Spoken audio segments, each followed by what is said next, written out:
நம்ம வீடியோவை நிறைய நண்பர்கள் பார்ப்பீங்க. எனக்கு ஒரு சின்ன சந்தேகம் இன்றைக்கி திடீர்னு கேட்க தோணுச்சு.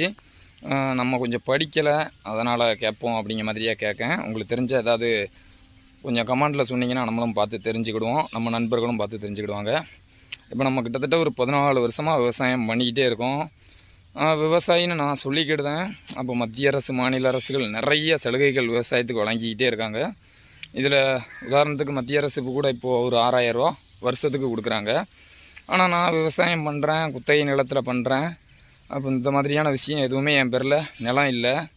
அப்போ இந்த சலுகைகள் எனக்கு வந்து சேரலை.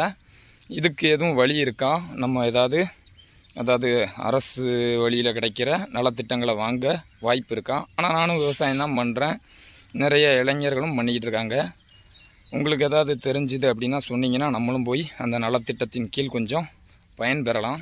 அதுக்காக தான் கேட்குறேன்.